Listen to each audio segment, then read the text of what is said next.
Last Minute Man, and we are back here today on the range. I'm with my good buddy, Mr. Obvious. And what do we got today, Mr. Obvious? Oh, we've got one that is so old, I can't count that far back, but...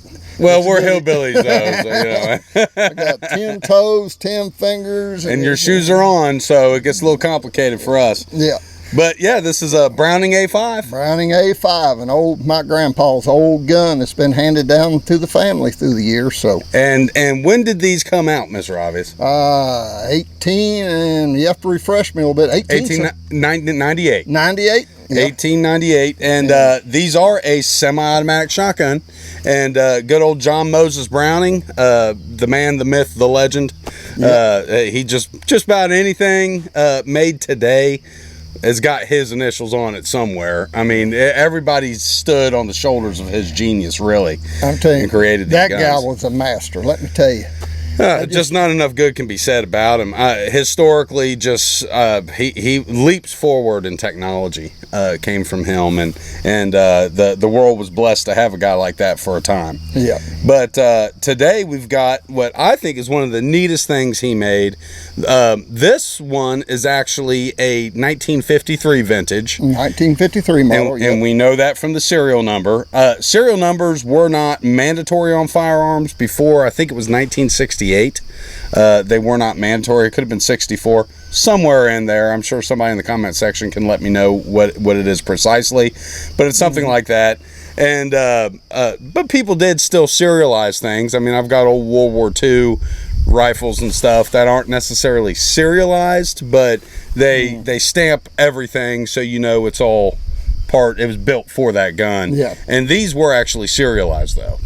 And that's usually a telltale sign that was something they were proud of. You know, these were made in Belgium. And I'll show you some pictures, some close-ups, but the Browning logo on this, all the scroll marks and everything, just how neat looking is this? I tell you, it's very pretty. They was masters back then, even in the 50s, Bill, doing that's all probably hand carved too. Yeah, I mean, you didn't have laser engravers. No, you know. So yeah, you had guys and carvers to do stuff like that. Back then. Guys. It's unreal.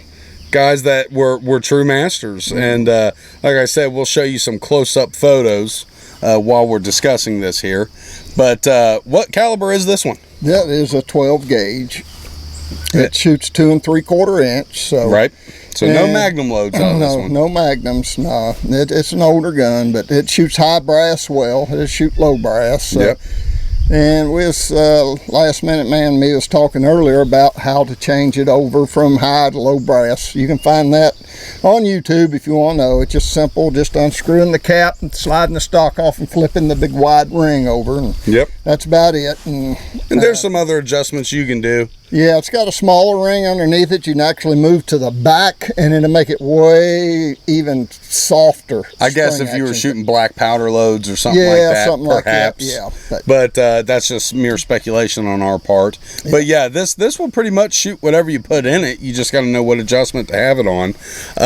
These, I had never shot one of these until about 6 months ago. Yeah. And I knew Mr. Obvious had this, and I kept hounding him about it, and he let me shoot it. So this is my grandpa's gun. I grew up with this gun in my hands, squirrel hunting, rabbit hunting, stuff like that.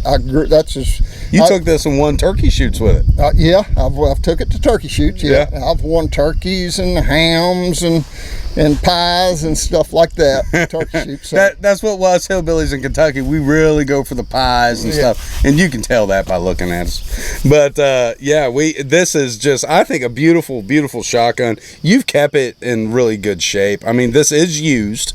You do use this. Your grandfather used it, your daddy used it, and you use it. Yep. So this is not a safe queen.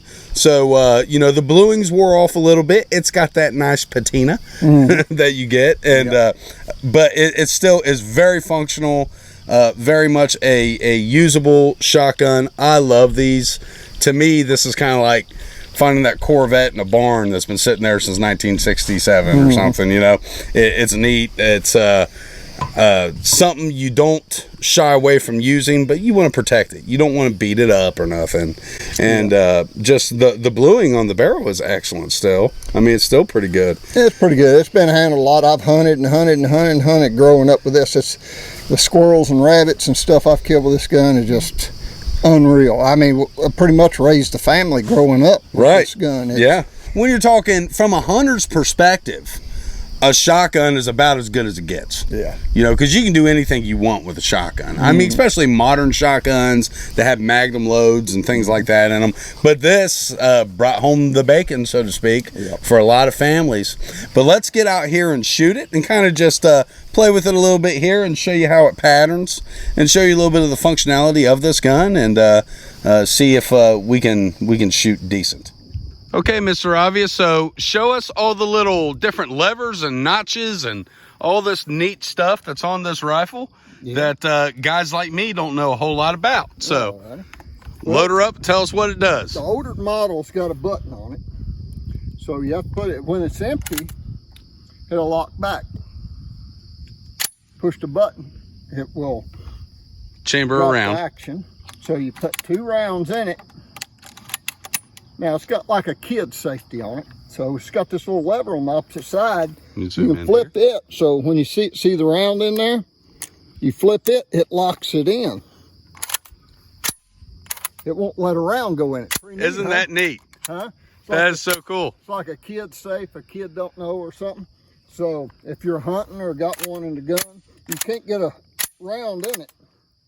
Well, and couldn't you potentially make that a single shot with that so you could have a round chambered? Oh yeah, I can just drop it in there and hit the button and it'll chamber it. And so pretty much when you do that, you've created a single shot. Yeah. And I mean, that's neat. It's just something cool that's on there. So you go ahead and flip the switch. You'll see it drop the round. See it dropping in there? Yes, sir. And once you drop the round, see it? Now it's going to load it. Now All right. We'll put one more in, it'll be 3 rounds. All right. Well, I'll go ahead and get the picture-in-picture set up here, and we'll see how she patterns at 30 yards. And why do we pick 30 yards, Mr. Obvious? 30 yards is most of your turkey shooters. It goes to turkey matches to win hams and turkeys and pies and such. Slabs of bacon, whatever they have. They shoot 30 yards, usually at a X, or they'll shoot as many as they can get in a little circle. Yeah, all you gotta do is watch Sergeant York and you'll see how it works. Yeah, there you go. There you go. All right, so we have a very large safety button here on this gun. It's so small on this side, so it's kind of made for a right hand. It's got a big button. So we have one chambered. We're gonna shoot one shot into the target and see how our pattern comes out. Are you ready? I'm ready, Mr. Obvious. Slide this one in a little tighter. This one's tight, so I had to have one to hear with now. There you go. 30 yards.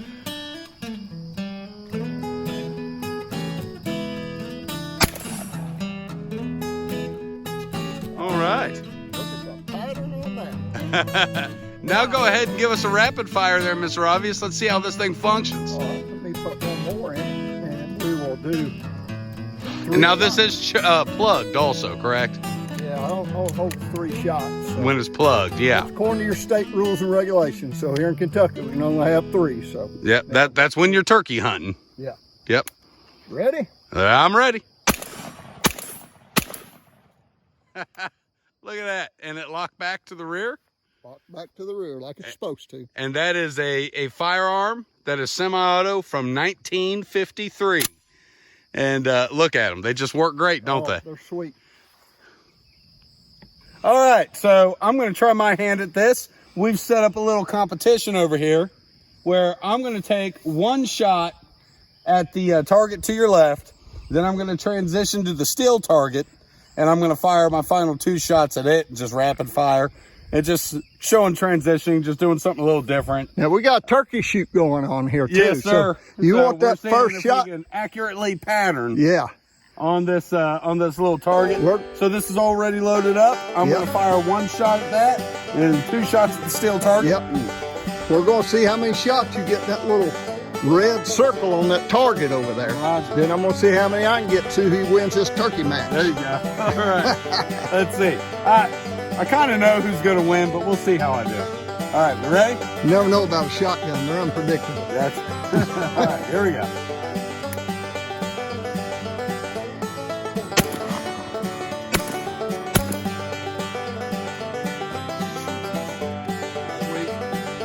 All right, now it's Mr. Obvious's turn to whoop me here. He's gonna show me how this is done. But how do you load this up now? Well, you push the button in on these old ones because it won't let that go down. Right. So push it in. Load, All right. load. Put one in the barrel. Then load one more.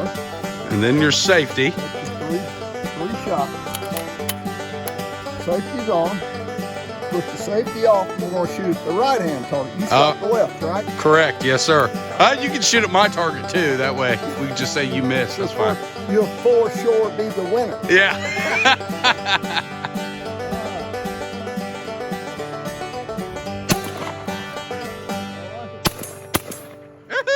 All right, let's get down there and look at these. All right, Mr. Obvious. Let's look at my target here first. Now tell me how we rate these or grade them or what happens here. Well, some turkey shoots, they'll do how many shots can you get in the circle, and some I have a X, and the closest one with a pellet to the X will win. Okay. So you got 2 shots in here. Boy, look at the pattern of this old gun. Yeah. Yeah, most of your patterns looks like right in here. Yeah, it looked like it kind of went up and to the right a little bit to me. It's good pattern, but it's still got a good, pretty Yeah, even it's pattern. overall, it's hitting real well. Let's see what mine done. All right. So I got 1.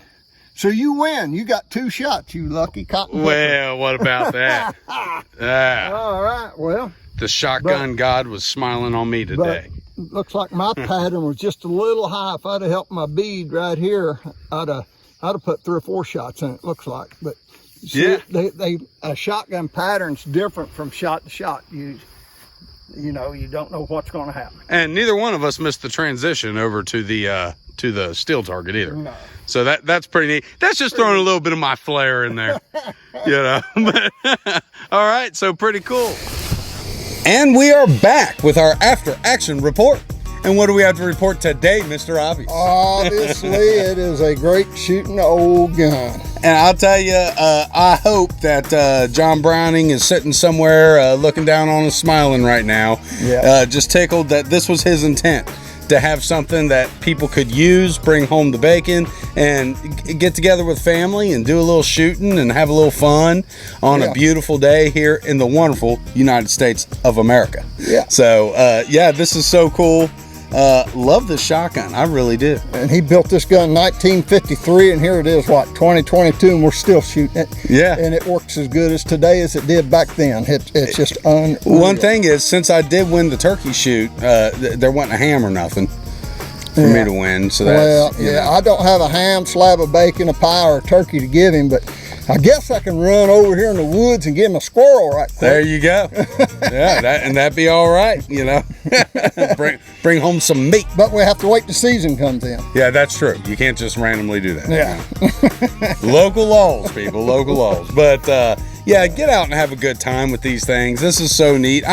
It's so cool to see the things that people hold on to over the years, and you don't have to have the world's newest, coolest thing to get out and have just a really good time. And I mean, this just what a neat piece of history. Yeah, you know. It's kind of like what your dad told me. I wouldn't sell it for nothing. Anybody offered me $1 million, I probably wouldn't sell it, but what would your dad tell you? Oh, yeah, I said that about my grandfather's German Luger. I was a little kid, and he brought that back from World War II, and I said, I wouldn't sell that thing for $1 million, Dad. And he said, your grandpa will be rolling over in his grave if you wouldn't sell that for $1 million. For $1 million, yeah. He said, yeah, life-changing money, taking care of your family, but they'll never be worth anything like that. Thank God we won't be tempted in that way. But yeah, a family heirloom is worth more than its weight. Yeah. You know, it's something that's more valuable to you sentimentally than probably it's ever going to be worth monetarily. Else, yeah. So, but yeah, a shotgun like this, to be able to get out and actually shoot them, it's just neat that in 1898, this was something that you could go out and grab, you know. And it's semi-auto. I will say this: the The recoil on it is a little different than anything I've shot, because everything's kind of kept right here. Your bolt and everything's up high. So when it recoils with you, it kind of does give you this kind of action. Yeah, and I was noticing that when we shot. It rocks up. It rocks up a little bit. That's just its natural pivot point. And we were shooting light loads here. These weren't like hot double-aught bucks, high brass or No, anything you like put that. the high brass in it. Now this thing, it's got a kick to it. It's hard to believe that this old gun would kick that hard. But we didn't shoot any high brass today. Right. But for the high brass and the low brass, you can see the brass comes up real high for a lot more powder. And you can see how the brass comes up, and it's just... In fact, that's just aluminum on these. Yeah. But now, don't be fooled. These things are very effective. Oh, yeah. I mean, I wouldn't want to be hit by one. No. But especially within its range, 30 yards or something, very, very, very lethal. But you're talking home defense or things like that, you know, I wouldn't say it's a bad idea to have that. I've heard people say, oh, you need these special rounds. You really don't. I mean, you hit somebody with that, they're going to, if you don't drop them, which I'm sure you would within the length of a house, you know, 20 feet, you're going to set somebody on their butt. And if you didn't, they'll wish they wouldn't have come in. Yeah, they'd have so many shots in them, they'd be a couple months digging them Yeah, yeah. So, but yeah, I mean, it's like I said, you guys, this may be sitting in your safe. It may be something. These things are made to shoot. They're made to enjoy, and I'm just so tickled we got to get out here and do that today. And it's just what a neat piece of history. Just throwing a little curveball today. Wanted to do something different. Bring out Papa's old gun. So I hope you all enjoyed watching this with us. We certainly enjoyed getting out here on this beautiful day and shooting it. And we've got more coming. We've got a lot of different older guns, and we got some newer firearms as well. But comment below. Let us know what you thought about this here A5 Browning. And with that, you have anything else? No, not really. I don't have anything else. Just get out, shoot, be careful, be safe, enjoy yourself, enjoy your children, your wife, and everybody. All right, so everybody, keep your knives sharp, keep your powder dry. Use the comment section below what you think about it, and hit that subscribe button.